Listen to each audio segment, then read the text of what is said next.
Let's get ready to grumble!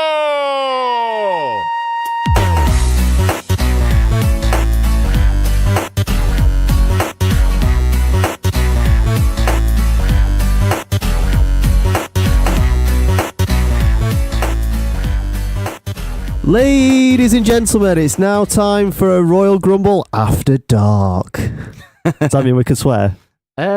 I was going to discuss this before and I forgot about what's the swearing rule for an episode that's not an official episode. I say we can't swear. Yeah, it's probably best. So, listeners, in case you don't know, I'm Daryl. I usually sit in corner and make like racist and homophobic remarks, but I'm the host today because Graham's not here. And sitting across the desk from me is Dan. Yeah. Yeah, so the inmates are running the asylum once again. Yep. Now, basically, we're gluttons for punishment, and we've watched a lot of wrestling that's not WWE this weekend because it's WrestleMania weekend. And Graham, the smart one, has watched Hall of Fame, NXT, and we're recording this just before WrestleMania, so he'll have watched WrestleMania as well. So he'll have watched all the good stuff. Yeah. That's what you define as good, though, doesn't it? Yeah. Because did he watch Joey Janela's Spring Break? No, he probably didn't. No? I've got a funny story about Joey Janela, right? Which no, right? I want to refer to him as Joey Janela from now on because there was a live Wrestling Observer mailbag over the weekend. Okay. And it was all audio, so I don't know who the woman was. I don't recognize her voice, but she introduced Alvarez and Meltzer. But before she introduced them, she introduced a wrestler to the stage to plug his show later in the night. And she introduced Joey Janela, who really didn't like being called Joey Janela. I can imagine not. No. I mean, he's not like he takes himself super seriously, but at the same time, mispronouncing names is one of my favorite things to do. But at the same time, I won't do it to someone I didn't want to annoy. No. So we've got some semi-important news for the podcast, which we'll mention now, I guess. We're in partnership with a website called weareniche.com. Yes. Do you want to tell them a bit about that? They're a gaming, geek culture, and wrestling website that we are going to be providing some content to over the next few months. Yeah, so it's all exciting times ahead. Aye. So there's been, like we said, been a lot of wrestling this weekend. At one point, I think I had 15 hours of wrestling to watch, and I didn't because I just couldn't fit it in. I had all the shows ready to go, and I was like, I can't do it. So this is kind of a best of what we've seen. Best of the rest of WrestleMania. Yeah. So how many shows have you watched? Do you know off the top of your head? 1, 2, 3, 4, 5, 6, 7, 8 shows, not including WWE stuff. Yeah, I've watched 3 in their entirety and half of one because I just had to stop. Somehow I managed to fit a football match and a dog show into that. Yeah? How was the dog show? That was nice. Yeah? Yeah, it was all like local dogs and rescue dogs. As you would want. Yeah? Yeah. So, a lot of shows. We were talking before we came on the air about this because I'm pretty adamant I'm going to WrestleMania next year. Yeah. I've started saving. It's in New York. I've been to New York once. Best time of my life. So I want to go again. You said before we came on the air, and we stopped because I wanted to have a discussion on the air, you wouldn't want to go because you feel like you've been missing out. Yeah. Which is, I know it's a weird logic, but yeah, I get anxiety if I feel like I'm missing out on something. So if I was in New York and there was one show happening over here that had loads of good stuff and another show happening over there with loads of good stuff, it'd drive me absolutely insane. So you would honestly prefer to go to neither of the shows and just watch them after each other on the TV? Yeah, because the other thing I like to do is, save a bit of money. Well, yeah, but let's get this straight. Out of me, you and Graham, you probably do go to some more live wrestling than any of us. Probably, yeah. Yeah, right. So let's say, for example, and I think this is wasn't Ring of Honor on the same night as NXT? Yeah. Right, so for me, I'd go to NXT all day. I mean, I'm more than likely going to get a travel package, so I'd get the ticket included. So obviously it's not without question, but even if the two shows were both at the Doncaster Dome for the sake of argument, or one was at Sheffield, one was at Doncaster, I'd go to the NXT regardless because that's just me. Yeah. But I think you'd pick the one that's got the better stars or the matches that you're more interested in. Yeah, I would. Yeah. So let's say you wanted to go Ring of Honor because you think that's the more exciting show. Surely you're not missing out because you're having a really good time seeing Cody versus Kenny having a 3-star classic. And then when you get in, pop it on the network, NXT, and we watch Johnny wrestle. I'd have been annoyed, and I know we're not talking about NXT on this show, but I'd have been annoyed that I'd have gone to Ring of Honor and then seen that NXT show afterwards with everything that happened on it. Well, yeah, but that's the choice you made. Yeah, I know, but that'd drive me mad. Okay, so if you're sat at home and they're both on at the same time, do you have 2 screens on? No, because that's a bit different. So what do you do? Because the live experience to watching it on TV is a lot different. Well, yeah, but what I'm saying is you're still missing out because you're not getting the live experience, are you? Yeah, but if I stay spoiler free, then it's like I'm getting the same experience from both shows, kind of. I'd watch the show I was more interested in live, and then just watch the other one afterwards. Okay. Well, we'll agree to disagree on that.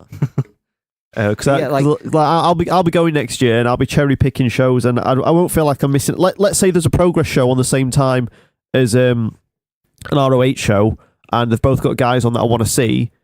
I'll either pick the cheapest or I'll cherry pick which one I think's the best card. If I jump ahead a second, so like the shows we're covering here, just on the Thursday, Wrestlecon Super Show is on the same time as Evolve 102. Yeah.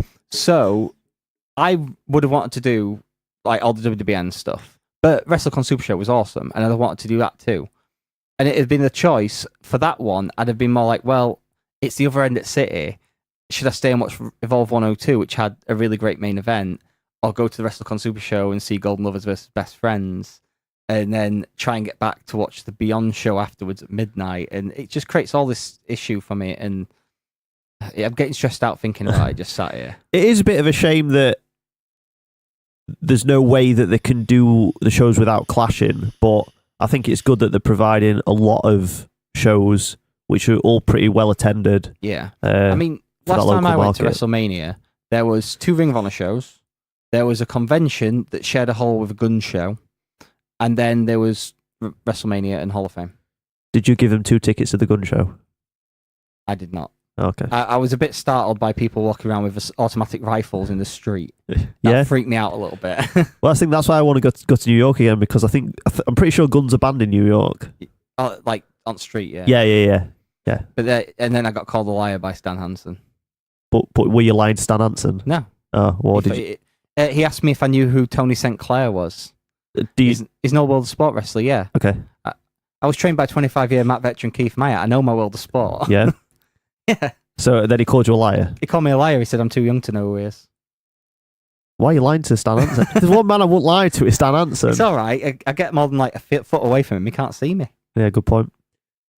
Okay, so before this is a really long intro because we need to get somewhere, but to get somewhere we need to go down the road to get to it. So big things have happened between last recording and now. So we'll let the cat out of the bag on that one. We might have recorded a week early on last week's episodes. Maybe. That's why we weren't on Twitch. So Dana White announced that Brock Lesnar will fight in the UFC this year. I'm pretty sure that was his quote. I mean, Dana White says a lot of things. He does. So that makes WrestleMania a little bit more interesting for us. And then the other MMA news. Well, I say the other MMA news. Conor McGregor attacked a bus, but that's nothing to do with wrestling. he threw a dolly at a bus window. But the MMA news that matters to us is Mr. No Significant Strikes in the UFC CM Punk is officially signed to fight a writer, I think he is. Yeah. He's a journalist, isn't he? Mike Johnson? No, he's Mike Jackson. Mike Jackson. Mike Johnson's the guy from Pro Wrestling Torch, isn't he? Yeah. No, Mike Jackson's the guy that wore the one glove and he let the kids drink the Jesus juice. You can't slander the dead. You can't slander the dead, Dan. Graham's not here to stop me. So yeah, he might get a significant strike in this one.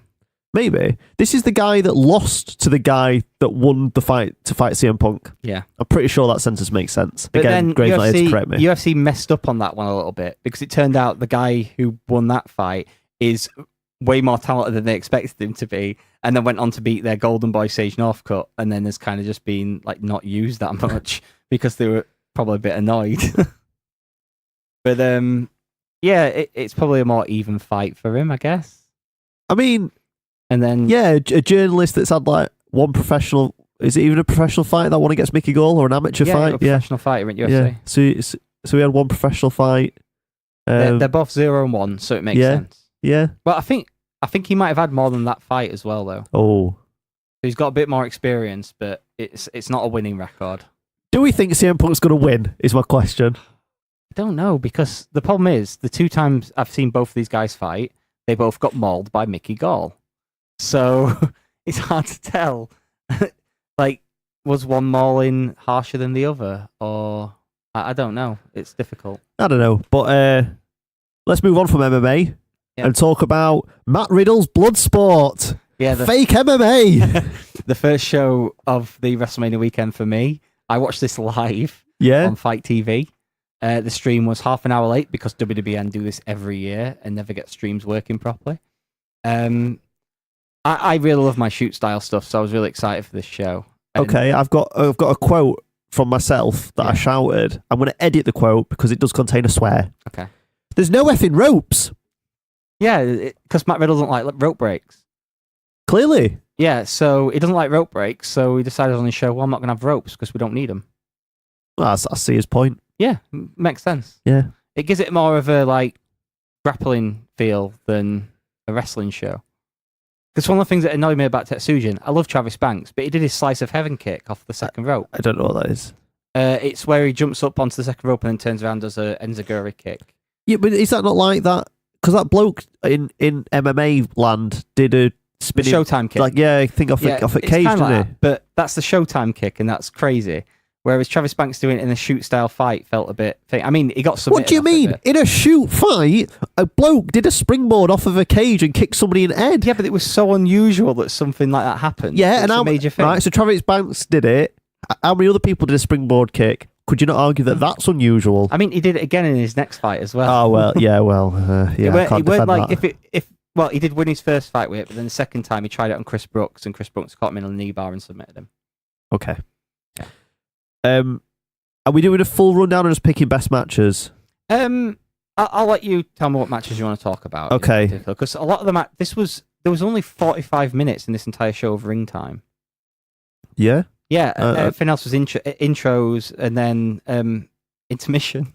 I just fast forwarding a little bit, I did enjoy this more than the next show we're going to talk about. Yeah. And that might be why. So let's talk about Tracy Williams versus Eddie Kingston. Tracy Williams, not a woman. No. Hot sauce Tracy Williams. I thought they were gonna do one of them intergender things. When I heard it with Tracy Williams versus Eddie Kingston, I was like, oh, Eddie Kingston's gonna beat up a woman. I'm not sure I'm ready for this. No, Hot Sauce Tracy Williams was one of my favourite shirt designs. Yeah? I really like that hot sauce shirt he has, where it's just got the lines underneath it. Okay. It's a nice, simple design. So he comes out, and Eddie Kingston comes out in a singlet with Matt Riddle. Yeah. Cornering him. This isn't mean disparaging in any way, but did Eddie Kingston remind you a bit of Mikey Riot in this singlet? Have you seen Mikey with his singlet on?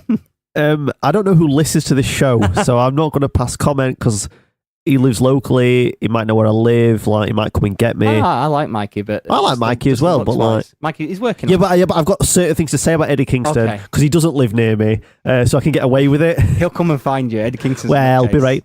Do you know that like bumblebees are so fat that they shouldn't be able to fly? Yeah. Yeah, he wore yellow, didn't he? Yellow's not slimming, is it? I will point out something. In an interview with Homicide, talking about his like crew of Loki, Kingston, and all them, he said the one guy he wouldn't mess with his entire crew is Kingston because Kingston is legit crazy. Yeah, be right. That's the one. Like Loki, say what you want about Kingston's got to be on some no-fly list, hasn't he? Because he's a mental, so it'll be fine. He were over here in December. Were he? Yeah, I saw him at Fight Club Pro. I retract all my previous statements. Eddie Kingston, you looked very trim. You were in WrestleMania shape. Yeah, this was a really like fun shoot fight where Kingston came to brawl. Yeah. And did the back fist of the future. Well, his kicks were great. Let's talk about Eddie Kingston's kicks. Well, he were barefoot. He had kick pads on, but he were barefoot. Yeah, like Matt Riddle. Yeah. Training with Matt Riddle. Yeah. But yeah, the kick, which it was a high kick. Was it? 4 foot tall. He tried. But yeah, it was. I really like it when you see guys like Eddie Kingston and stuff do this type of show because it's something different.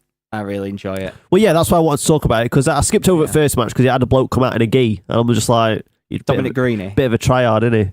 Like, well, from the Evolve shows, he wears like jiu-jitsu gear. Yeah, tryhard, isn't it? Like, be like Eddie Kingston. That's a quote, isn't it? Be like Eddie Kingston. Who's ever said that? No one's ever said that. I just want to briefly touch on Martin Stone, not in that way, but he were on show, which were a surprise. I don't know if he were announced beforehand. I don't think his match was. No, but I was surprised to see him. But fun fact about Martin Stone: did you recognise his entrance music? Oh, what was his entrance music? It was the Hives, Tick Tick Boom. Yeah. Did you recognise it? Yeah. Where's it from? From the Hives. well, you say it's from the Hives. Oh, it's from... There was a fateful day in the Granby, Dan, when a certain Dynamite Daryl Matthews got his debut, and I handed you a CD, specifically handed you a CD, and said, this is my entrance music, and you played it, and it was that song. So all I'm saying is, Martin Stone, gimmick infringement. If you want to fight me, Martin, I don't want to fight. I did point out when I was live tweeting it that several years ago in 1PW, in the year we're going to be talking I do not have your money, by the way. On May 6th? I don't know. You made that getting released. Samoa Joe got booked to wrestle Martin Stone when Martin Stone wasn't really a name, and Samoa Joe said, I didn't fly all the way over here to wrestle a ham sandwich. And that's former 1PW champion Martin Stone, and quite a good bloke. So he fought / wrestled, whatever, MMA'd Masada, who I've put here, looks like a skip rat from Rotherham. Yeah, Masada probably shouldn't have been on this show. He was bad. Is he meant to look like that? Yeah. Because he looks a bit smelly. Yeah, he's a deathmatch guy, and he can wrestle and stuff, but he's not been great recently, and I think he really got showed up in this match a little bit, and it was it was the most underwhelming match of the card, and none of the fault was on Martin Stone. Yeah, I weren't impressed with this, to be honest. Yeah. The finish, Masada went over. He had a triangle choke on, but then he elbowed Marty Stone in the head. Yeah. And referee stopped it. And then Marty Stone got the Johnny Storm pop at the end. Yeah. He's learnt well. Let's talk about Tom Lawler versus Walter. Oh, yes. Tom Lawler, sponsored by CondomDepot.com. Also, I think one of his sponsors is still Osterine, which is the drug he tested positive for, which is why he's no longer in the UFC. Really? Yeah, That's great. He's got Osterine on his tights as well. And he's just got loads of silly sponsors like that. He's fighting with a broken arm, I've got here. He broke his arm a few weeks before WrestleMania, I think it was. Or was it the week before? And still competed against a actual Austrian murderer in Walter. Yeah. There's going to be a lot of Walter on this show, I feel. Yeah. He just went to New Orleans and murdered people. Yeah. Just did his thing, didn't he? Yeah. And this was the first victim. I really love Tom Lawler. I've been watching him in MLW, and I'm a fan of him from UFC days. And he was great in this. He was the perfect foil to get destroyed by Walter. Especially when he started throwing Superman punches. Yeah. Walter's massive, isn't he? Yeah, he's big. I don't know if I've seen him before. I don't know if he was at the Progress shows we went to. No. And I've seen pictures of him before, but I didn't realise actually how big he is when you compare him to somebody. I think he's about 6'4", and then he's big. Yeah, he's wide as well, isn't he? Yeah. Yeah. He's heavy set. Because he's teams with Timothy Thatcher on one of the other shows we're going to review, and it makes Timothy Thatcher look tiny. Yeah, Timothy Thatcher's 6. He's my height, 6'1". So yeah, Walter's huge, a scary man. Yeah, so Walter goes over with a choke after several blows to the chest. He pretty much bloodied up Tom Lawler's chest. Yeah, and then Tom Lawler started doing Roman Reigns styles Superman punches to try and knock Walter down, and Walter countered one of these with the hardest chop of the weekend. It sounded like a gun went off and just obliterated him and then choked him out. It was really great. Then we went to intermission. Yeah. Which the commentators didn't know about. Yeah. The commentators like, oh, guess we're having an intermission. Because Gabe. Yeah. There was an advert. Well, there were several adverts played during intermission, but one that I particularly liked. It involved Mr. Don't Unfold My T-shirts or Talk to Me, David Starr, saying that he's going to have a dream match. Out of all the wrestlers he could wrestle, this is his dream match. Mike Quackenbush. Yeah. Way to put a cap on your dreams, mate. Like, that's your dream. That's your dream match. If you're an indie, like US indie guy, Mike Quackenbush is a legend of US indies. Like, he's been around. Like, him and Reckless Youth were the two guys. Pleather pants and a tight t-shirt. Mike Quackenbush never done a bicep curl in his life. Mike Quackenbush. You could say Quackenbush, Christopher Daniels, and there was Ace Darling, and then Reckless Youth were the top indie guys in the late 90s who get occasional opportunities in the big companies, but they'd be the top indie guys before the next generation of Low-Key, Bryan Danielson, AJ Styles and stuff came along. The proper stars. And then Mike Quackenbush has also had such a huge influence with Chikara and helping train a lot of wrestlers. Mike Quackenbush a mental that don't let his trainees wrestle for other companies? He can be, yeah. Yeah.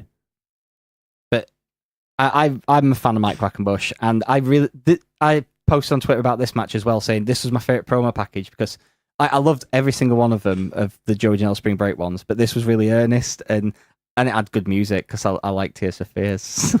Right, let's move on. Chris Dickinson versus Dan the Beast 7. Yeah, Chris Dickinson's great. So, if this were just a no-name person, we wouldn't be talking about it, but because Dan Severn's in it, I feel we should mention it. So Dan Severn still got all his old UFC belts. He had them. Somebody carried all them down to the ring for him. Yeah. Still got his old sweaty grey t-shirt, which is like same one. Yeah. Still wrestles in his pants. Yep. Yeah. Still got that mustache. Yeah. He's still Dan Severn, and he probably drove there too. That's another thing to point out. Why? He doesn't like flying. Does he not? No, so he drives. So last year when he did, it was in Florida, wasn't it? He drove from Michigan to Florida the night before. I'm not sure how far that is. Went on at 3:00 in the morning. And he brought sparring gear down with him too because he knew he was against Matt Riddle, and they thought he might think it was a shoot. Whereas this time they put him in a shoot style thing anyway. So. Who might think what's a shoot? Dan Severn last year when he faced Matt Riddle at Joey Janela Spring Break brought sparring partners and gear down with him before the match in case he thought it was a shoot. I don't know. But when you say gear, like he brought like pads and not like that, not like stuff he injects in his. No, not. He went on gear. No. Oh right, okay. So there were a weird bit in this where Chris Dickinson's on top of Dan Severn. Yeah. And elbowing him in head. The referee separates him. Yeah. And then doesn't call the finish, and they carry on fighting. Yeah, it was. And then Dan Severn goes over. It was a messy finish. Do you think it's because they didn't want Chris Dickinson just to lose? But Dan Severn didn't want to lose? So, but then they did something on Joe Janela Spring Break as well together. Okay. So it might have been a lead into that, but it was a messy finish that I really enjoyed this match as well. So it kind of put a sour note to the end of it. Yeah, but Matt Riddle came out at end to split him up because Dickinson attacked Severn after match. Matt Riddle's all over this show, isn't he? Yeah, well, it's his show. Yeah. In his Kill Bill tracksuit. See, you've ruined it now, haven't you? Because I was going to ask you for Wrestler Fashions later, and you would have had to sing Wrestler Fashions. Can't get staff. Timothy Thatcher versus Nick Gage. Nick Gage, isn't he like an hardcore wrestler? Yeah, his parole ended last week. That's legit. Yeah. His parole ended last week. So, on commentary, I'm not bothered about talking about this match, actually. We're just going to talk about Nick Gage and his misdemeanors. So they're felonies. Whatever. I don't know what they are. So, what were he in prison for? He robbed the bank. Really? Yeah. So, there's a great bit in Officer and Gentleman with Sami Callihan and Ricochet, where Sami Callihan is talking about the fact that Nick Gage is one of the smartest people in the business. And the entire time he's talking about this, Chuck Taylor sat just off to the side with this look on his face, like, do I say this next bit? And he says, well, dude comes to the ring with a bandana up to just below his eyes and another bandana just up to his eyes so you can barely see his face, but then robs a bank without a mask on. How smart is it? But yeah, he had some demons, as they say. He had drug problems and he robbed the bank and went to prison, got clean, has gone through his parole and is now free to terrorize the world. I mean, it probably can't. It's not free to terrorize the world, is it? Like, well, certain countries you can't get into if you've got criminal past. Depends how rich you are. So then, if you want to talk about the match a little bit, because we're here, we might as well.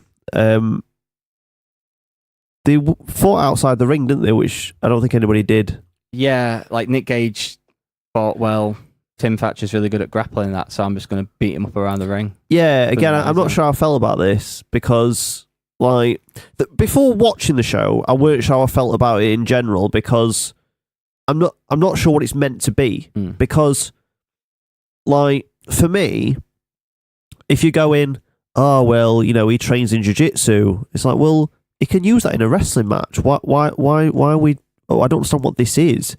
And then I feel like they need to sit the wrestlers down at the start and the referees, because that referee thing in that Dan Severn match were ridiculous. I just like, look, these are the rules. This is the theme we're going for. No one can leave the ring, like, because I feel like it were one of them things where nobody should have really left the ring. Because it was meant to be presented as like a grappling MMA kind of thing, weren't it? Which no one's climbing out of a cage at UFC, are they, and having a fight on floor? See, on that, like, I've watched quite a lot of this shoot style stuff, like the WXW Ambition tournament, which Timothy Thatcher won. I went to Tetsujin, the old UWFI stuff. One of the things that like bugs me about some of them is that they do purely grappling, and I think there should be more striking and stuff. Maybe this went a bit too far with it being around the ring and everything, but I didn't have any problems really with the brawling. Like, I was glad to see like a fist fight. I mean, like, I'm not overly invested in the product, so I'm not that bothered. And to be fair, he was probably one of the most over guys not called Matt Riddle. Yeah. So I can't really say, oh, you shouldn't have done that. But like, he got one at loudest pop, so I was like, well, you know, but he is a guy who once died in the ring. Yeah, they said that on commentary. Like, Tournament of Death a few years ago. How did that happen? He went into the corner in some light tubes, and one stuck just under his armpit and cut the artery. Oh. And he bled out, and they had to bring a helicopter into the ring to get him out, and he died legally, and they managed to resuscitate him and give him a blood transfusion. But yeah, it was serious. He technically died in the ring. I don't know, lighter note, Thingy Suzuki. Minoru Suzuki. Yeah, that's the one, versus Matt Riddle. They used the wrong version of his music. Whose music? Minoru Suzuki's. Okay, I'm not going to get you to demonstrate it, but like, why is it wrong? It's the early version of it rather than the remix one that the singer did for Minoru Suzuki that uses in New Japan, which is a bit more... Do you think it might be because it was last minute because Low-Key refused to do a job? Maybe, but every other show I saw Minoru Suzuki on had the correct music. Let's briefly talk about the Low-Key thing, because I do find it hilarious. So this is all speculation. It's not been confirmed. Loki says he had an injury. Right, well, firstly, Loki's got previous. Yeah. So let's be right with it. WXW Tag League last year, he legit on the final night where the Briscoes had to win to go to the final kind of thing. Like, they had to lose, so they didn't go to the final. So Loki comes out on the crutches and is like, oh, I'm injured, so I can't compete. And does that all, you know, the typical 1PW import thing. Yeah. Gets a limp in the seat building. So Loki allegedly refused to do a job to Matt Riddle. Yeah. Or, if you want to believe his version of events, he was injured. But on commentary, they were pretty much saying, yeah, well, he's got other events online. He's not injured. Yeah. So I fully believe, because he's got previous on this, that he just didn't want to do a job to Matt Riddle. Now, if a company comes to you and says, Mr. Key, do you want to be booked on a show called Matt Riddle's Bloodsport? And then he goes, yes. He's got a deep voice. I do impressions as well, Graham. Yeah. And then they then say to him, so it's called Matt Riddle's Bloodsport, and you're going to be working Matt Riddle. Like, you got to assume, I mean, I'm not saying he's not intelligent, but you've got to be pretty stupid, like, to think that you're going to lose that, that you're going to win that match. Yeah. I would automatically assume, well, they're probably going to put him over. And then if they don't, it's a bonus, isn't it? Like, but even then, is it a bonus? Because you're going to get paid the same either way. It's all a work, you mark. Like, I don't care. What's he going to do? Like, I'm never going to meet this man. Like, these are words that are going to come back and haunt me at a later date. When I'm getting kicked to death by Loki and you're just sat in the corner absolutely dying laughing, finding the episode while I'm getting kicked, finding it on your phone, downloading it on 4G, so it's taking longer than Wi-Fi, and then you're playing it to me. Can you hear this? I'm like, can you just help me? Because I'm getting absolutely battered. Like, but of all the people to refuse the job to, you're like, oh, it's too unbelievable that I'd lose to former UFC fighter, New York State wrestling champion, jiu-jitsu champion, exactly. Matt Riddle. This is why I'm calling him a mark. Yes. Like, because like it's a worked environment, but they're presenting it as like a MMA thing, if you like, and Loki is refusing to lose to an MMA fighter. Like, are you for real? It's Loki, innit? Yeah, he's an idiot. That's what he does. But yeah, we got a better match. Matt Riddle decided to do the job. Yeah, it's Suzuki. Like, well, yeah, but I think it's funny that that Loki didn't want to lose. So then Matt Riddle's like, well, I'll lose to somebody else. Yeah, especially like the guy who created Pancrase. Yeah. So yeah, like I can take that one. But yeah, this was really great main event. I really enjoyed this. I got to see this match live last year, and it was brilliant. And this was very good. Yeah, I enjoyed this match. Yeah, just beat each other up, and Suzuki just. I love it when someone hits Suzuki as hard as they can, and he laughs at them. I love it that Suzuki went after the referee. Yeah. The referee ran a mile because he was legit scared. Suzuki got back in the ring, and then he had to tell the referee to get back in the ring because he didn't know if he had permission or not to get in the ring. That's the kind of fear you want to instill in people, isn't it? He's great, and he's 48-year-old as well.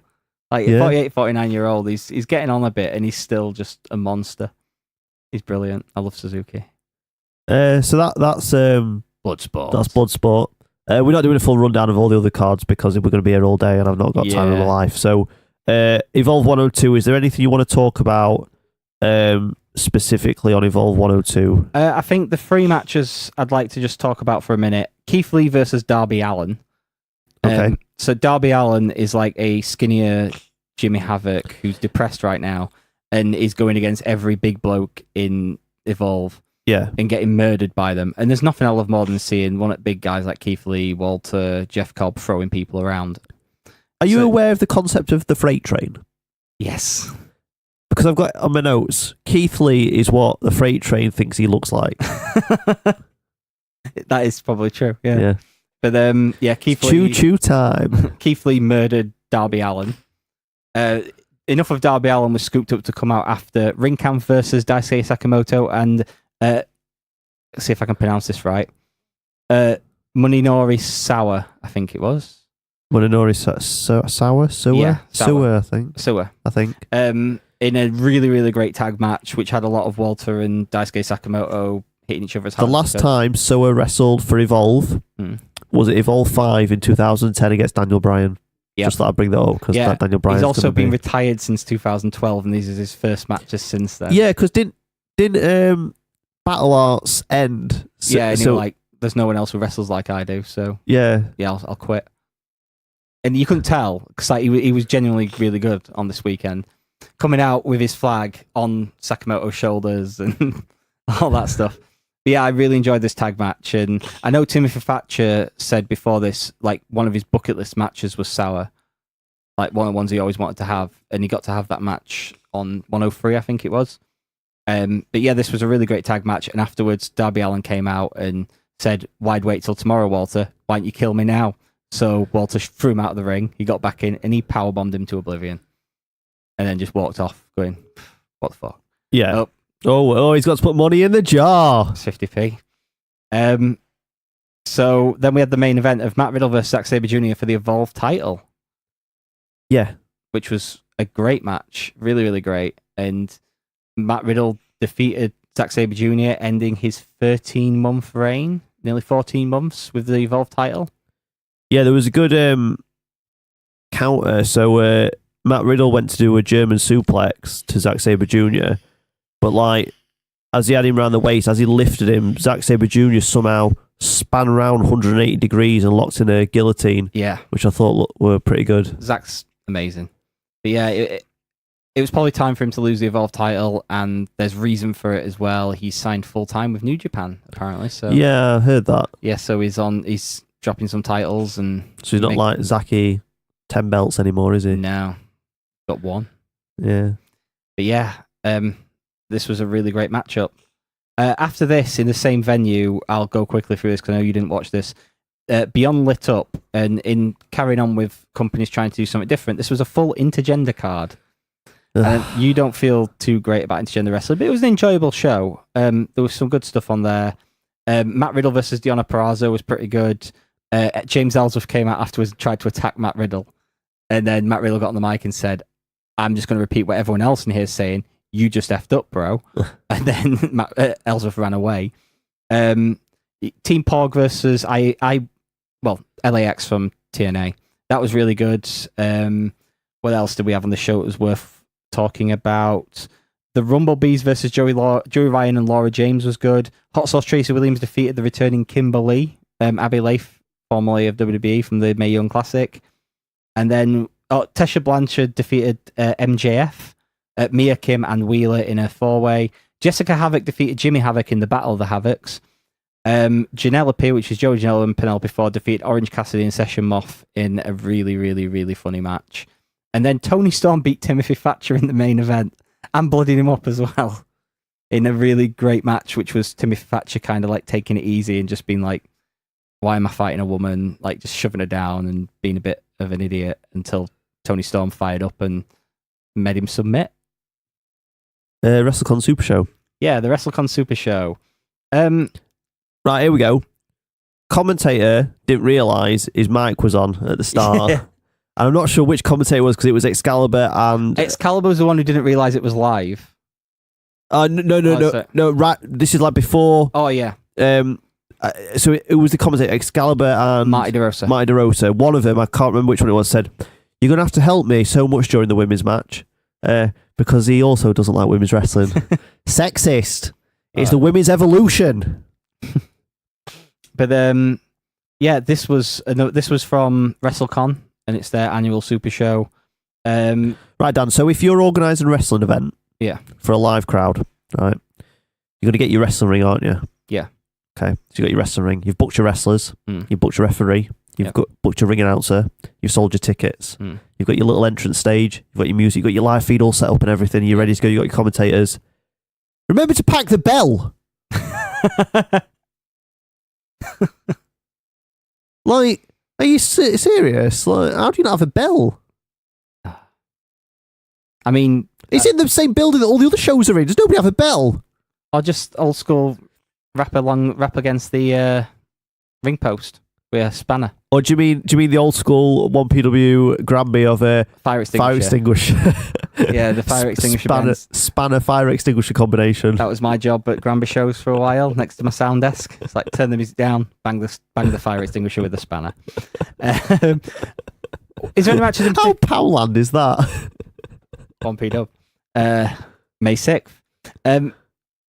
Show opened with Penta El Zero M versus Joey Janela. This was a fun match.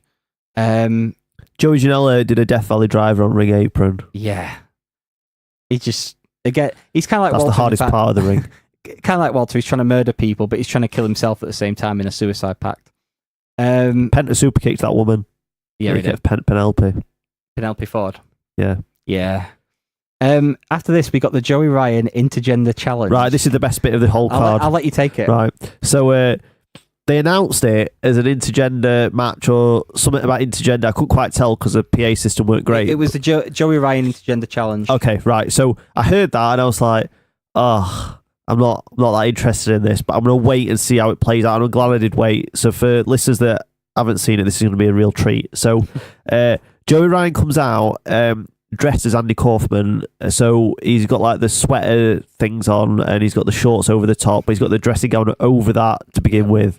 And he gets on the microphone and he pretty much does a word-for-word speech of Andy Kaufman's promo where he's saying that women are only good for cooking, cleaning and making babies and all this stuff. This is soap. Yeah, this is soap. You know, to wash yourself and all this. And so he challenges an open challenge to any woman in the back. And then the last saviour of all the women come out to make the save. Jerry the King Lawler. It was made beautiful by the commentators just ripping on Jerry Lawler, Yeah. which we have done plenty of times on this show in the past. He retweeted a picture of when he got charged.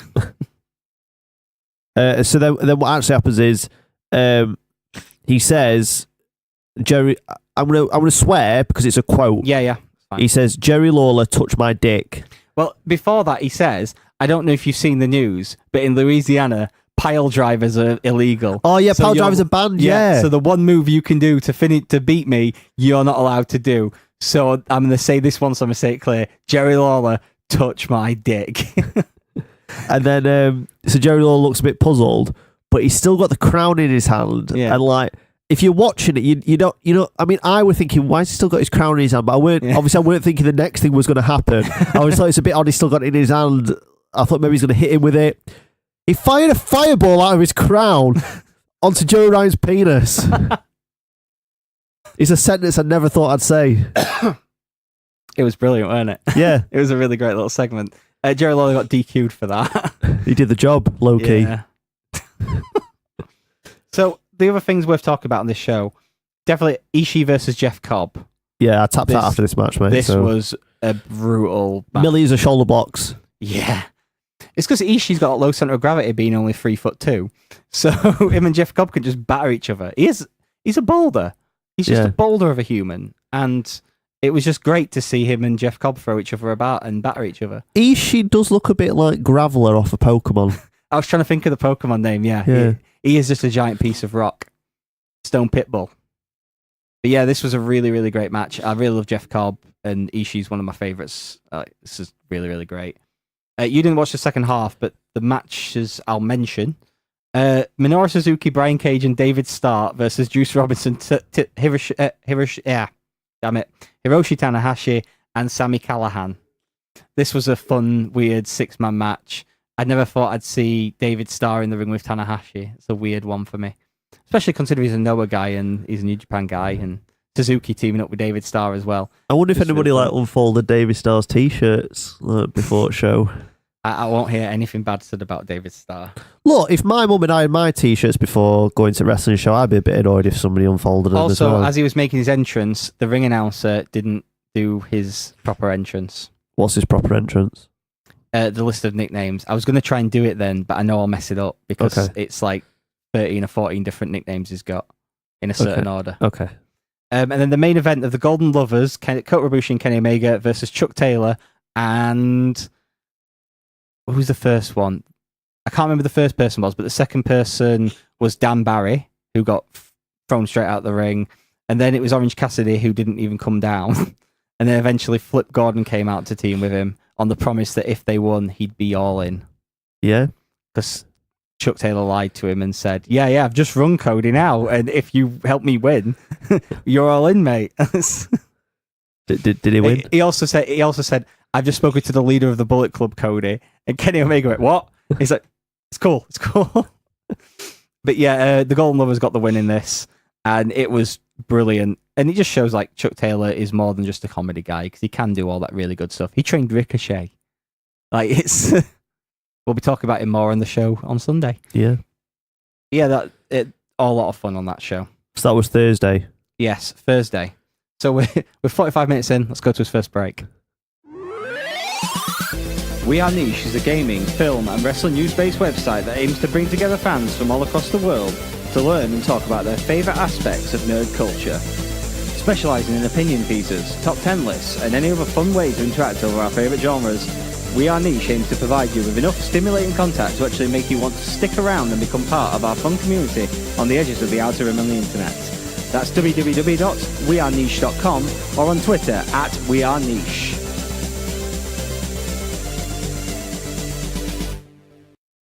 And welcome back.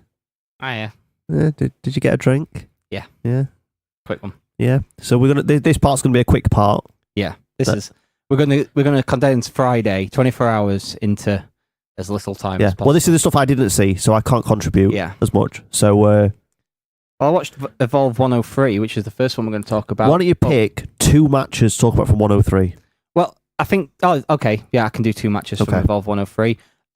Just quickly before I mention, we're not going to talk about the progress shows because they're not available on demand at time of recording. They might not even be by the time the show's released. Yeah, they tweeted out that they were at the mercy of the hotel internet, so I'm guessing that it's just not good internet. Yeah.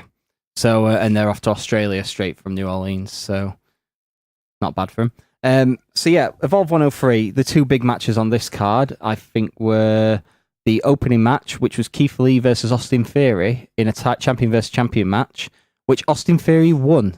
Oh yeah, well he set it up on 102. Yeah, they set up on 102 and Keith Lee accepted the challenge, and then Austin Theory beat Keith Lee via low blow and a bit of shenanigans. So he's now a dual champion in the WWN universe. It was a good match. Like Austin Theory is getting pushed a lot, and he's quite young. And he was wearing better ring gear in this match than he was in the previous one, because I hate the ring gear where it just says Theory in big letters. It's a rubbish name, isn't it? Yeah, it makes it sound like he's not got a clue. But he was wearing better ring gear today, so I was better with that. And then the main event for the Evolve Championship was Daisuke Sakamoto versus Matt Riddle. And Matt Riddle announced that all future Evolve title matches will have no rope breaks. Told you he hates rope breaks. This was a really great match. Daisuke Sakamoto's awesome. He's just a big hoss. He's the muscle monster and all that. And this was just a really great contest. Matt Riddle always does really well against guys like Sakamoto. And Matt Riddle got the win via knockout. Does Matt Riddle have the authority to say that? Well, he's the champ, isn't it? Who holds the title holds the power, as we found out in WCW in late 90s, early 2000s. Okay. Yeah. Or was that a TNA thing? I don't know. It's a Russo thing, isn't it? That's Jarrett was involved somehow. Yeah, Jeff Jarrett, good old Jeff Jarrett. We'll talk about him more. Then we got the WWN Super Show, which is the alternative to the WrestleCon Super Show. It was a pretty good show. We got Zack Sabre Jr. versus Minonori Sawa. Did I say that right that time? I don't know. Zack Sabre Jr. was really great in this match, and it was exactly the stylistic matchup you'd want from these two. Zack Sabre Jr. getting the win with orienteering with Napalm Death. I love that name. What else did we get on this show? We got Daisuke Sakamoto versus Keith Lee. Now, last year, these two had this match at the Resistance Gallery in Bethnal Green in London, which was £45 a ticket because it only holds 100 people. And apparently, they pretty much tore the building down, and it was amazing. And this match was just as good. Like, it was absolutely brilliant. Keith Lee getting the... Keith Lee losing, in this match to Sakamoto after Sakamoto rolled out of the way of the Doom Salt and hit his arm ringer into a short arm headbutt and then the big bridging German suplex. A really great big man fight. After the match, Nick Gage ran down and attacked Keith Lee because Nick Gage. The main event of the Super Show was the match really to talk about. Matt Riddle versus Will Ospreay for the Evolve Championship. Absolutely amazing match. Will Ospreay does not get enough credit for how good he is. And he was working injured all weekend as well after his appearance at New Japan last weekend where he landed on his head. The big spot in this match near the end, Matt Riddle got him in a choke, and because there was no rope breaks, Will Ospreay climbed to the top rope with Matt Riddle on his back and then dove backwards and landed on his head. And they got all the referees in to try and stop it, and they eventually battled through it until Matt Riddle locked in the Bro Mission for the win. Absolutely amazing match. They got the crowd on their feet. Stupid spot. Yeah, I mean it's Ospreay in it, and he's just He's good at. How old is he? Mid-20s, early 20s. 24, I think. Yeah, I reckon he'll be retired by 30. Probably not. I get the feeling he's going to be he's going to be a Tanahashi. You know, he's either going to die at ring or he's going to carry on no matter what. Yeah, he's got that mentality. I'm not sure that's a good thing. Probably not. No. Let's talk about the show. Oh, quickly mention Rev Pro. I haven't seen Rev Pro yet, but there was a big thing on that show. Tomohiro Ishii is now the Rev Pro champion after defeating Zack Sabre Jr., which I know at least one person who was refusing to go to Rev Pro because they were angry that they booked that match for New Orleans rather than York Hall, and now they've changed the title too. He's going to go mental. I can't wait. Yeah, but you can't have it your own way. I know. Every time I see him, I rip him a little bit about it. Good. Yeah, it's just funny to me.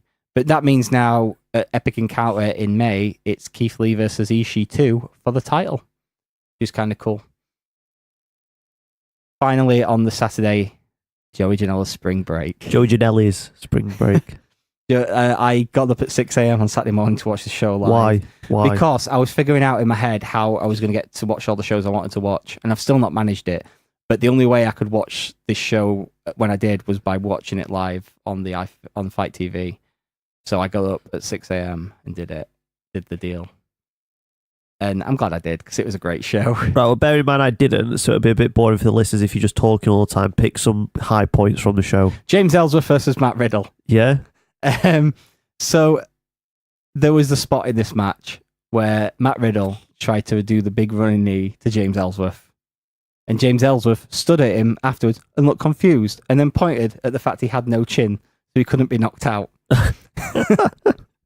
Which was absolutely brilliant. But then he did a lock in the bro mission not long after that and get the win.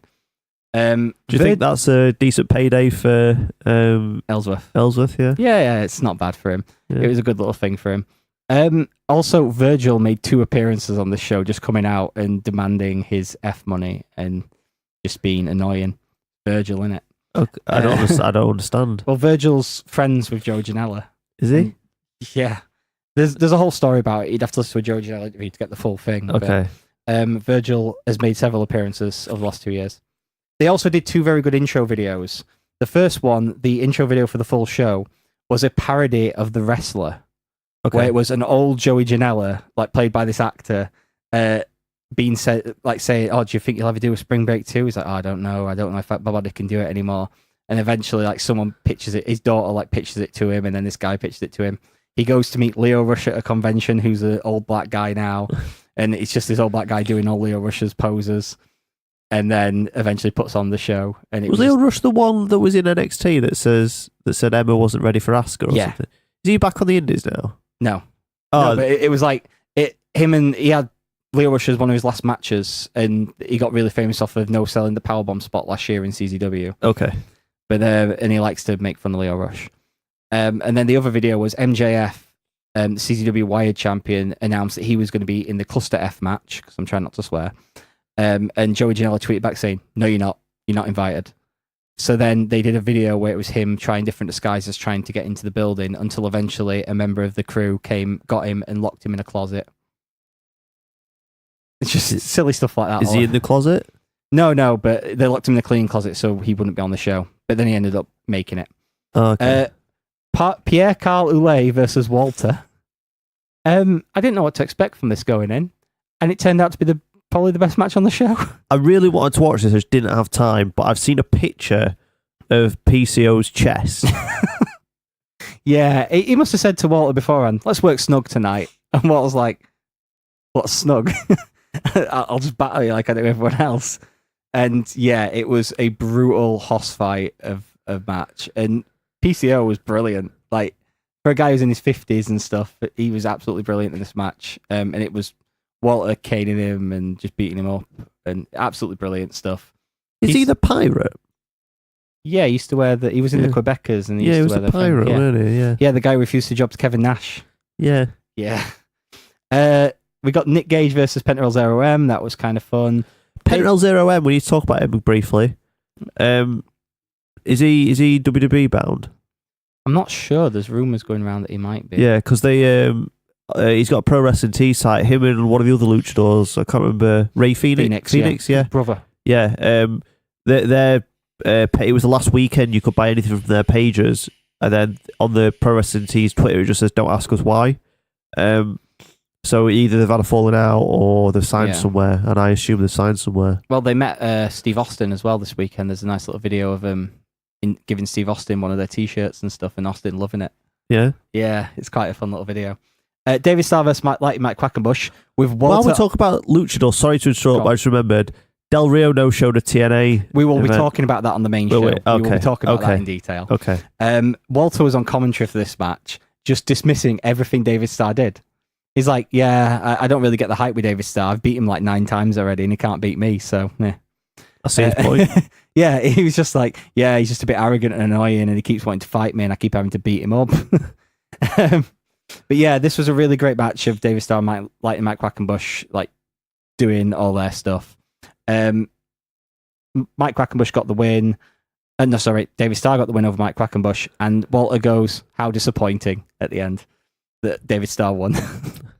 Then we got the Cluster F match. There's too much happened in this match to really talk about. Well, don't do a full rundown of it. Just pick some good bits. There was no like. I think the best part of it was Jimmy Lloyd, who was the first person in, hit a package pile driver on the Invisible Man. Okay. Which brought the Louisiana State Athletic Commission out to eliminate Jimmy Lloyd from the match for doing an illegal move, and they kicked him out of the building. Okay.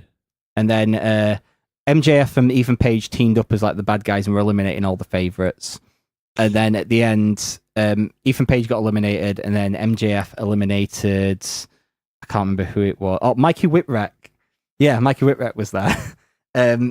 So MJF was the last guy, or so you thought. The Invisible Man rolled him up and beat him, so the Invisible Man won the Cluster F match. And then we got Great Sasuke versus Joey Janela. In the beginning, there was someone... So, we're not moving on from that. So, the Invisible Man... Yeah. Yeah, Joey Janela's had several matches against the Invisible Man, including... in front of the invisible crowd? PCW. Well, PCW and Blackpool. If you like, yeah. PCW and Blackpool, he did that match where he wrestled himself pretty much for 10 minutes. Yeah, it's a thing Joey Janela does. Okay. And then we got Sasuke versus Janela, which was just as crazy as you want it to be. At the beginning of the match, there was someone dressed as Frank the Clown, and Joey Janela punched him. Because.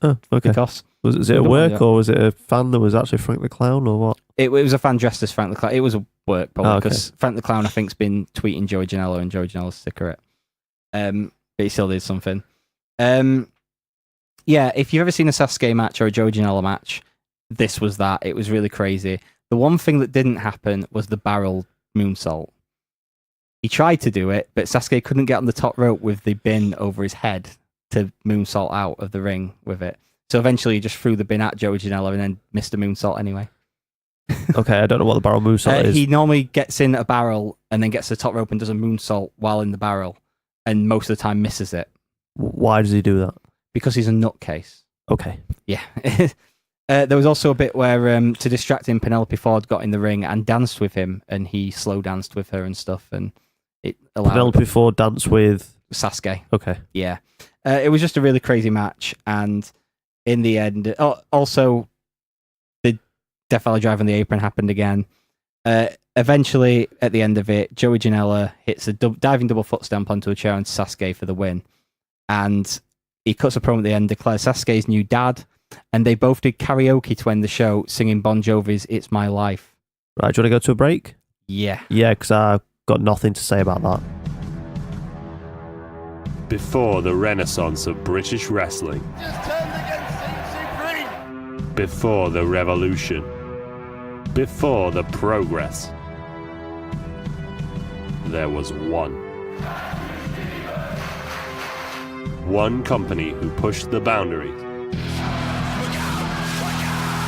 One company on the lips of British wrestling fans. One of the most controversial companies in British wrestling history. One company bringing pro wrestling dream matches to the UK. Dearly beloved, we're gathered here tonight to celebrate the life of WWN. The Royal Grumble brings to you the in-depth look at the company that brought them together. The company that brought eyes from around the world to a small town in the north of England. 1PW, version 1, 2005 to 2007. May 6th, 2018. Subscribe now.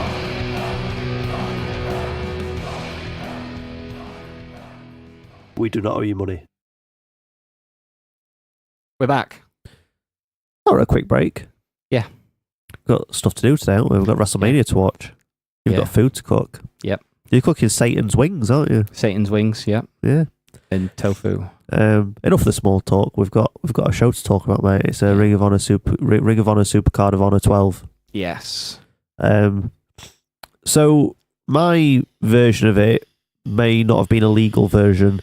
So mine started according to Wikipedia, mine started 5 matches in. So my first match I saw was Ibushi versus Hangman Page. It was the first match I saw also. Okay. So we missed Punishment Martinez and Tomohiro Ishii, Chucky T and Jonathan Gresham, Sumi Sakai and Tennille Dashwood, and Kelly Klein and Maya Iwatani. Yeah. Can't say I'm not bothered, to be honest. I don't know. I'm wearing my Chucky T t-shirt right now, so I wouldn't mind seeing Chucky T and Ishii and even the women's matches, because we'll talk about that in a bit.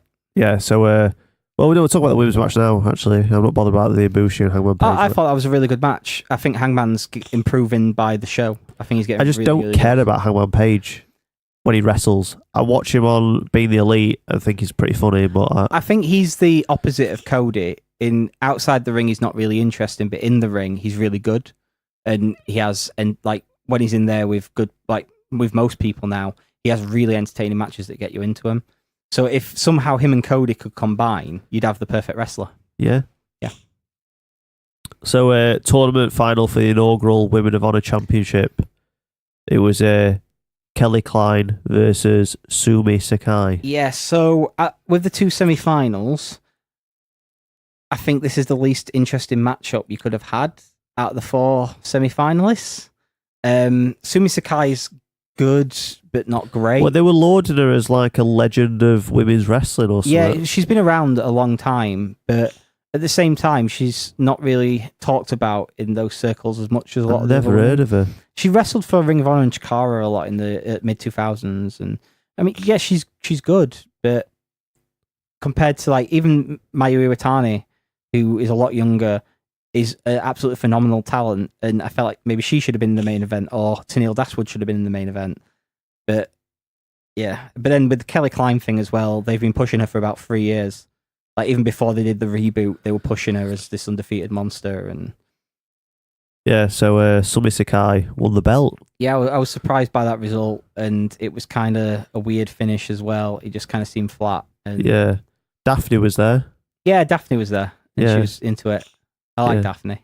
And then all women got in ring at end and like told her to go celebrate on ropes. Yeah, Sumi Sakai didn't like she wanted to celebrate it. It was Yeah. weird. But yeah, it was fine. But I think I'd have rather seen Tennille Dashwood versus Mayu Iwatani. Yeah, well, Match. proper show kicked off next, mate. It were ladder match for the Ring of Honor World 6-Man Tag Team Championships. This was crazy. If ever belts weren't needed, it's 6-man tag team belts when you've already got tag team belts. Yeah. But they needed to rank something up above ring, didn't they? So why not? Yeah. So it's SoCal Uncensored, which is SoCal Val, Christopher Daniels, Frankie Kazarian, and Scorpio Sky versus Flip Gordon, Matt Jackson, and Nick Jackson, the Young Bucks. Their group name could be the Flip Bucks. It's not quite as good as the Hung Bucks, but Yeah, why not? What? Yeah, Hung Bucks is a better name, innit? Works with Young Bucks. yeah. But yeah, this match was insane. As any put Young Bucks near ladders and you'll see something stupid. It was really good.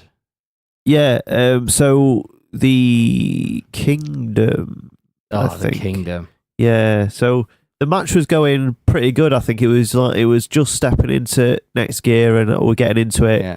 And And then they- balloons. That was weird. Is that something they do? Yeah. Okay, yeah. These balloons went up in the air, and I was like, what's all that about? Is it? Is Pennywise here? And then these blokes in purple camo came out. Yeah. To taunt Bully Ray. Yeah, who turned heel later on. Oh. So they come out to disrupt the match, but I kind of figured they'd have something to do with it because it's a big card for Ring of Honor and they'd be banned from the card. And I was like, oh, it's a bit harsh because like they need to earn some money. Matt Taven does alright for himself. It's his 2 mates who struggle. Yeah. Matt Taven's not bad. So they get involved and they pull, I don't know if it's Flip Gordon or one of Young Bucks off the ladder Yeah. and beat them up. And then Christopher Daniels thinks he's going to get involved and win it. So then he goes up to get it and then they drag him off at ladder as well. And then I think one of the Kingdom climb up the ladder to get the belt, even though they're not in the match. And then a combination of the Young Bucks team and SoCal team lift the ladder and then tip him out over the ring, which I thought was a good spot. Yeah. It's like There they're was a lot of like really great sort of stuff like in it. teaming together to work against the greater evil. Yeah. Yeah, the Kingdom annoy me. But I really... I don't know much about them, to be honest. It's the first time I've seen I them. like Matt Taven, then there's the other two. Okay. One of them, the guy who released the balloons, he's the guy who broke his leg last year. He snapped it on the guardrail. Oh. He went over the top rope and banged it on the guardrail. Ouch. Yeah. But yeah, but that allowed Matt Taven to do more singles stuff, which is fine by me. Not that he got injured. I just like Matt Taven doing singles. Yeah, this is a really, really great match, and SoCal Uncensored retained the 6-man titles, and then the Kingdom stole them. Yeah, so, the Kingdom got them at the end, didn't they, and ran out with Yeah. them. So that was fun. Yeah. Next match, Briscoes defeated Jay Lethal and Hiroshi Tanahashi. This match was long. Yeah, when it was Lethal and Tanahashi, like I didn't think they were going to win the belts No. purely because they're not a proper tag team, and I was just like, well, I know it's Tanahashi, but at the same time, like, I was just like, it's Briscoes, isn't it? They're just going to keep him because Yeah, Briscoes are annoying. why? They're Well, you don't like them because they're homophobes, but Yeah. if they didn't do them tweets and they're just in the ring, are they annoying? I don't know. I've not seen a match of theirs in a while that I've got excited for.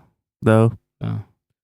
I liked the promo years ago when Jim Cornette was still involved and David Richards were walking around thinking he was the solidest man in the world, and he started wearing a mouthpiece. Yeah. And one of them's got some dip in his mouth and he spits it out and he's like, Terry Funk ain't wearing no mouthpiece. And I'm like, no, he didn't, mate. He didn't. And then I liked him, and then he said something about gays, and I'm like, oh, that's a bit harsh, that. Yeah. I haven't told you about what happened at Fight Club with that. That's for off air. Shall we just edit that bit out? No, we'll carry on going. Okay. So yeah, I've not got much to say about this match, to be honest. That's with you. Do you want to talk about Silas Young and Kenny King, last man standing match? What with the belt collector coming out, Yeah. doing commentary. I like Silas Young. I'm glad that he's, around the top. Like he's getting chances like this, and the last man standing match being his match, cheating his way to win it. I was fine with it all. It was a good match. Like I like Silas Young. Yeah, so Austin Aries came out at the start of it, and he had all of his belts, but that mean nothing. He had the IPW UK title. Defiant. Lol. So he had all the belts that mean everything, and he's like, oh yeah, I want to add another belt to my collection. The Ring of Honor TV title. Well, why do you go for a world title, mate? Why put a cap on It's your the one dreams? he hadn't had.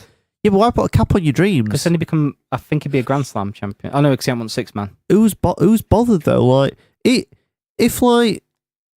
you're Ric Flair in 80s, right, and you're world heavyweight champion, yeah, and then you lose it, you're like, oh, I've never had TV title before, so. Well, he did make a run for the US title not long before he left WCW. Yeah, but it's a US title, isn't it? But then well, this is the equivalent of the US title rather than the TV title in WCW. maybe TV title's got negative connotations to me. Yeah. Yeah. It seems like Poundland. Yeah, let's go to the next one. Oh, actually, one thing quickly. They seem to build on commentary the entire time to Austin Aries and Kenny King to try and throw you off that Silas Young were winning. And that annoyed me because you kind of set up like the two former partners. Yeah, I weren't really impressed with Colt Cabana's commentary. No. Not in this match, anyway. No. I can't remember where the Bully Ray thing happened, so we'll just dump it here. It was around because it was supposed to be Cheeseburger and I forgot the guy's name who was supposed to be teaming with versus the Dogs. Who let the dogs out? Yeah. And he chose Bully Ray as his partner after Bully Ray came out and said, you've got to have a partner. Oh, yeah, so the dogs came down and beat Cheeseburger and his partner up, but his partner couldn't continue. So that's when Bully Ray came down and said, you've got to have a partner. I can't let you have a 2-on-1 match. Yep. Cheeseburger kind of guilt-tripped Bully Ray into being his partner. Yeah. And then Bully Ray did a few spots and then turned on Cheeseburger. Yeah, and did the whole, you're what's wrong with this business now. You young guys, you millennials, you're so entitled, blah, blah, blah. Yeah. And you Flip Gordon types. I mean, if you're going to have a Flip Gordon at anything, the flat earth stuff is what you have a go at him for. Not because he does flips. His name's Flip Gordon. Yeah. So he Flip Gordon kept. Well, no, the Joe Koff, the head of the owner of Ring of Honor. It's not Joe Coffey. That's the ICW. What's it champion. called? I can't remember. It's called Joe Koff. Joe Koff. I think it's called Joe Koff. Yeah, Joe Koff. He came down to like ask Bully Ray what he was doing or whatever, and then Bully Ray's like calling him an old man and trying to get him to come into the ring, and then Flip Gordon came down, and then that's when he's got Cheeseburger in like pile driver position, and he keeps saying, look, it's banned in Louisiana, which I didn't know it was banned in Louisiana, to be honest. But then the one thing that came out in that article that said it was banned in Louisiana was that ROH wasn't applicable to it. Why? ROH and WWE weren't applicable to that rule. But is there a reason why? Because do they it's like only for smaller indie shows because they've got their own like checks and balances. So they don't like grease the palms of the commission and be like, oh, we'll have a pile driver. So like he's telling pile drivers banned, so I'll get the show cancelled if like I do this pile driver, so don't get in the ring. And then eventually power bombs him and run. Oh, he gets his Hall of Fame ring out, doesn't he? First and puts it on and shows everyone he's a Hall of Famer, and then he power bombs him and runs away. Is this going anywhere? I'm not really interested in a Flip Gordon versus Bully Ray feud, to be totally honest with you. No, and Bully Ray. I mean, it's just gonna be a thing, isn't it? Yeah, but like Bully Ray were an alright heel for a bit in TNA. Like if you like, he weren't bad from the clips I saw. So like, I'm not saying that he's gonna set world on fire, but he's alright. Yeah, it's fine. Yeah, but what I'm saying is like, what do people want to see him feud with Flip Gordon? No. I don't know who I want to see him feud with, but it seems an odd feud. Yeah, it's just a weird one. We'll see how they go with it. So then we've got Cody with Brandy Rhodes defeating Kenny Omega.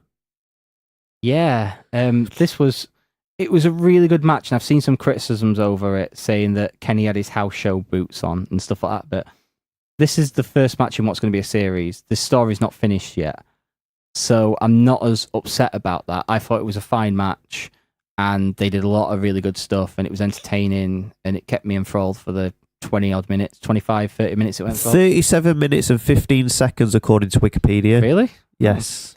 But yeah, it kept me enthralled. I suppose that's a good thing if you didn't think it was that long. No, I thought this was a really good match, and then the bump Brandy took off of the ring apron through the table.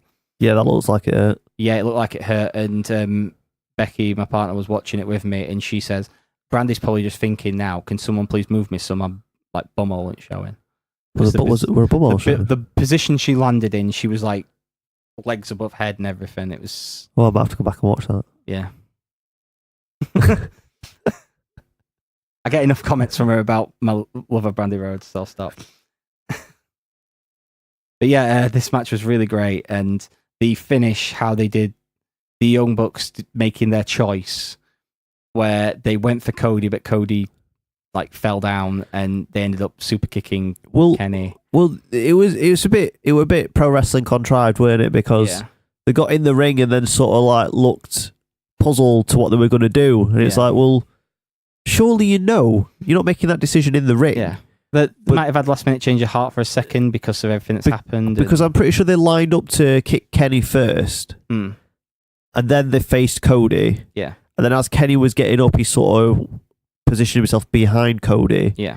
And then obviously they went to kick Cody and hit Kenny. Yeah. And Cody's been selling it great because he's now released a T-shirt of the Young Bucks kicking Kenny Omega, saying like for Young Bucks choose Kenny or something, choose Cody or something like that on top of the shirt. But yeah, I really like the finish of this match, and I'm excited to see where the story goes. So at the end of the match, Kenny Omega is like obviously upset that he's lost, and Young Bucks go to like try and help him, and he pushes him away and goes off by himself. Yeah. It's like I said, this story's still got a lot of legs to it. So I blame Kota Ibushi, to be honest. Oh well, the thing in the Hangman Page match was that he was a home wrecker. Yeah, well, he came in, and then that's when it all went wrong, didn't it? No, but that's the guy, innit? What do you mean? He's the like twinkle in Kenny's eye, innit? the person he's always No, on commentary, they said they're just friends that love each other very much. That's what they said on commentary. So they said on Ring of Honor commentary. Yeah.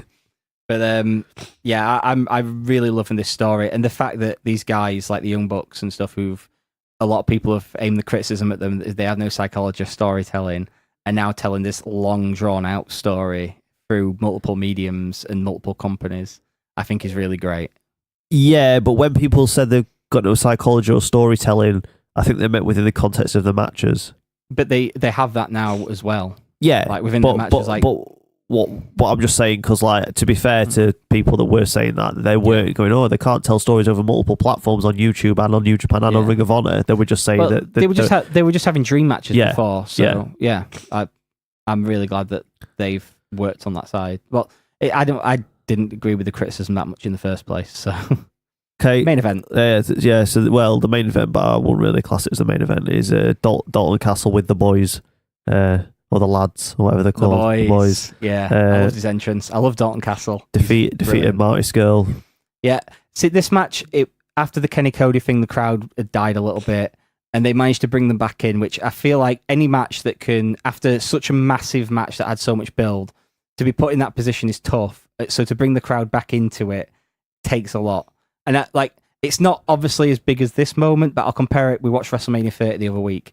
Until Daniel Bryan gets going in that main event, the crowd is dead for most of the show after the Brock Lesnar Undertaker match because of what happened. And it was a similar type of thing with the crowd where it took them a while, but then there were spots in this match that got them going again. And the big one, which took long enough to do because Marty Scurll couldn't find the powder underneath the ring, but Marty Scurll went to throw powder in Dalton Castle's eyes. Dalton counters it, so he throws the powder in his own eyes. And then the referee comes to check on him, and Marty thinks it's Dalton, so he breaks his fingers. Oh, yeah, I saw that. Yeah, I remember that. And then he couldn't count. So Dalton then hits the bangarang on Marty, and the referee tries to count and can't because his fingers are broken, which is an amazing spot. Just that whole thing, like, I just turned and went, it's kind of worth it. It took him like 5 minutes to find that powder to do that spot, because that was worth it. But there was so much good stuff in this match, and Dalton Castle, he's not the like typical Ring of Honor champion that you'd think of. In terms of like the guys who've been previous champions, and I think he's really doing a good job. I absolutely love Dalton Castle, his presentation, his in-ring work, everything. And I've really enjoyed this match, and I thought by the end of it, like they did an amazing job with this main event. Yeah, like I said, I preferred the Cody and Kenny match because of all the backstory and stuff going into it. But yeah, I didn't dislike this match. Like I said, it had a few memorable spots in it. And they were in a difficult position following Cody and Kenny anyway. Yeah, I thought it was a great match. And that is our best of the rest of WrestleMania. Yeah, I'm glad we've done a separate show on this, because if not, I think our Sunday show would have been longer than the actual WrestleMania show that we're trying to review. I doubt it. I think it would have been. We could put 3 hours of dead air at the end of this and we'd still be fine.